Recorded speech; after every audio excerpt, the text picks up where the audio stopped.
సుమన్ టీవీలో మీ personal and business promotions కోసం కింది నెంబర్కి కాంటాక్ట్ చేయండి. పెద్దలందరూ కూడా ఇప్పుడే మీ అందరికి కూడా తెలియజేశారు. 3 పార్టీలు కూటమిగా ఏర్పడి ఈ రోజు తెలుగుదేశం పార్టీ, భారతీయ జనతా పార్టీ, అలాగే జనసేన పార్టీ ఈ రోజు కలిసికట్టుగా జగన్మోహన్ రెడ్డి గారి మీదకి వస్తూ ఉన్నారు. ఇక్కడ ఉన్నటువంటి ప్రజలందరినీ కూడా ఒకటే కోరుతున్నా, మీరు ఒకటి ఆలోచించండి. ఈ రోజు ఈ 3 పార్టీలే కాదు, మిగతా పార్టీలు కూడా, కాంగ్రెస్ పార్టీ కావచ్చు, సిపిఐ కావచ్చు, సిపిఎం కావచ్చు, మిగతా వేరే పార్టీలు ఏవైతే పోటీ చేస్తున్నాయో ఇవన్నీ కూడా తెలుగుదేశం పార్టీకి మద్దతుగానే పోటీ చేస్తున్నాయన్న విషయాన్ని ఎవరు కూడా మర్చిపోకూడదు. ఎందుకంటే వాళ్ళందరికీ ఒకటే కావాలి, మైనారిటీ ఓట్లని చీల్చాలి. మైనారిటీ ఓట్లని చీలిస్తే ఎక్కడ జగన్మోహన్ రెడ్డి గారు ఇబ్బంది పడతారు అనే ఉద్దేశంతో ప్రతి చోట కూడా ఈ రోజు అధిక సంఖ్యలో పోటీ పెట్టినటువంటి పరిస్థితి. ఈ రోజు కాంగ్రెస్ పార్టీ కూడా జగన్మోహన్ రెడ్డి గారిని ఎదుర్తారు, లేకపోతే బీజేపీ, లేకపోతే చంద్రబాబు నాయుడు గారు కావచ్చు, జనసేన కావచ్చు,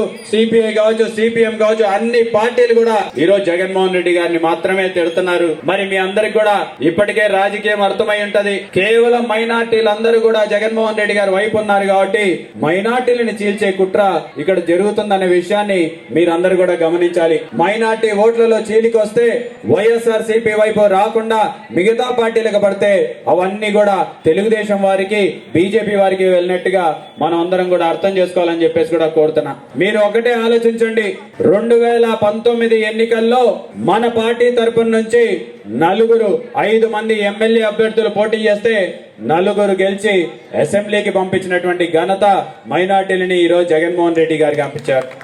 మరి 4 పోయిన తర్వాత ఎమ్మెల్సీగా 4 పంపించినటువంటి ఘనత జగన్మోహన్ రెడ్డి గారిది. మరి అలాగే దాంట్లో ఒకరిని, మన సోదరిమణిని మండలి డిప్యూటీ చైర్పర్సన్ గా చేసినటువంటి ఘనత ఈ రోజు జగన్మోహన్ రెడ్డి గారిదా కాదా అని చెప్పేసి ఒకసారి ఆలోచించమని చెప్పి కోరుతున్నా. మరి ఇంకొక వైపు చంద్రబాబు నాయుడు గారు ఏం చేశారు? 2014లో 4.5 సంవత్సరాల పాటు మైనార్టీ శాఖకి కూడా మంత్రిగా కూడా లేనటువంటి పరిస్థితిని ఆ రోజు చేసిన విషయాన్ని మీరు అందరూ కూడా గుర్తు పెట్టుకోవాలి. మరి మైనార్టీ శాఖకి కనీసం మైనార్టీ వ్యక్తిని కూడా మంత్రిగా వేయనటువంటి పరిస్థితి. ఉర్దూ అకాడమీ చైర్మన్ కావచ్చు, లేకపోతే మైనార్టీ శాఖలకి సంబంధించినటువంటి దానికి కనీసం చైర్మన్లను కూడా జరగబోతుంది.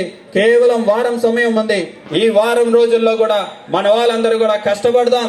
కష్టపడి ఫ్యాన్ గుర్తుపై మీరందరూ కూడా ఓటు వేయడమే కాదు, ప్రతి ఒక్కరిని కూడా ఓటు వేయాల్సిందిగా విజ్ఞప్తి చేస్తూ, మా ఇద్దరికి ఎంపీ గారికి 1 ఓటు, ఎమ్మెల్యేగా నాకు 1 ఓటు వేసి వేయించి ఫ్యాన్ గుర్తుని గెలిపించాల్సిందిగా కోరుకుంటున్నా. ముఖ్యంగా ఒకటే చెప్పి, నేను ఒక 4% రిజర్వేషన్లు ఈ మధ్యనే మన కొలిమూల మండలంలో ఒక ఎస్ఐ కూడా ఉద్యోగం వచ్చింది. అట్లే ఇప్పుడు మన మెడికల్ కాలేజీలో దాదాపు 150 సీట్లు, దాదాపు చాలా మంది కూడా మెడికల్ సీట్లు కూడా రావడం జరిగింది. కాబట్టి దయచేసి ఒకటే గుర్తుపెట్టుకోండి, ఎందుకంటే ఎస్సీ, ఎస్టీ, ఎస్టీ మైనారిటీస్ పెద్ద పీట వేసిన ఏకైక ముఖ్యమంత్రి మన జగన్మోహన్ రెడ్డి. అట్లే డిప్యూటీ సీఎం కూడా మన పక్కన కడపలోనే అంజాదాబాద్ డిప్యూటీ సీఎం కూడా ఇవ్వడం జరిగింది. కాబట్టి ఒక్కటే గుర్తుపెట్టుకోండి, మీరు మాట చెప్పే ప్రభుత్వం కావాలన్నా, మాట తప్పే ప్రభుత్వం కావాలన్నా మీరు ఆలోచన చేయండి. ఒక్కటే ఇప్పుడు పెద్ద మనిషి చెప్పినాడు, ఓటు అనేది చాలా ఇంపార్టెంట్. ఆ ఓటును శాసించే కెపాసిటీ, మీ గవర్నమెంట్ శాసించే కెపాసిటీ మీ ఓట్లు ఉంది.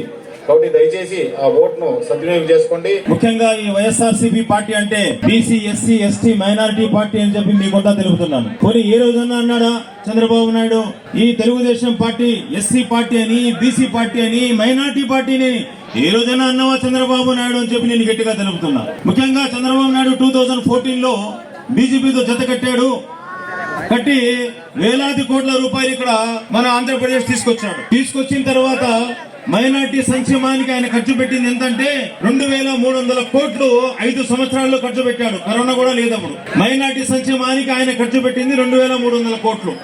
అదే మన జగనన్న 2 సంవత్సరాలు కరోనా పెట్టుకొని, అంటే ఆయన 5 సంవత్సరాల్లో 3 సంవత్సరాలు మనం మిగిలింది.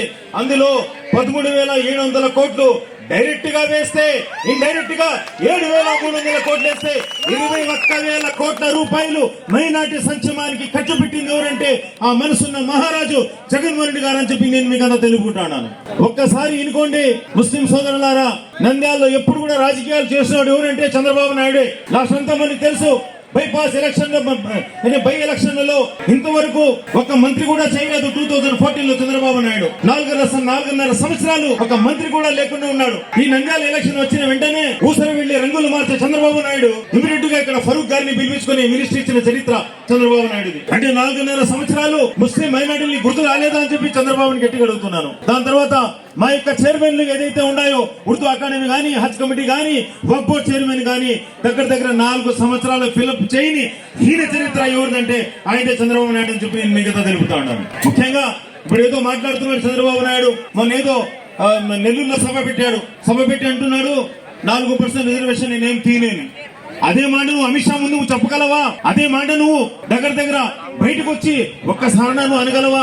అమిత్ షా అంటాడు 4% రిజర్వేషన్ తీసేస్తానంటాడు హైదరాబాద్ లో. ఆ కిషన్ రెడ్డి అంటాడు మినిస్టర్ ముస్లిం కి ఇచ్చిన 4% రిజర్వేషన్ తీసేస్తామంటారు. మళ్ళా మొన్న విజయవాడలో ఆ పిఎస్ గోయల్ అనే సెంట్రల్ మినిస్టర్ దగ్గర చంద్రబాబు నాయుడు ఇద్దరు కూర్చున్నారు పక్కన కూర్చొని అంటున్నారు 4% రిజర్వేషన్ తీస్తామని చెప్పి అంటున్నారు. ఒక్కసారి గుర్తు పెట్టుకోండి, చంద్రబాబు నాయుడు నువ్వు ఖండించినావా అని గట్టి అడుగుతున్నాను. ఎస్సీ ఎస్టీ కన్నా హీన స్థితిలో మైనార్టీలు ఉన్నారని తెలుసుకున్న మహానేత వైఎస్ రాజశేఖర రెడ్డి గారు మనకు 4% రిజర్వేషన్ ఇచ్చిన చరిత్ర మన వైఎస్ఆర్ గారికి కాదా అని చెప్పి నేను కోరుకుంటున్నాను. ఎవరిచ్చాడు? చంద్రబాబు నాయుడుకి మైనార్టీ మీద ప్రేమ ఉంటే మన వైఎస్ఆర్ గారి కన్నా ముందే 5 సంవత్సరాలు నువ్వు సీఎం గా ఉంటేవి కదా, మైనార్టీస్ కి ఏం చేస్తామని చెప్పి నేను గట్టిగా అడుగుతున్నాను.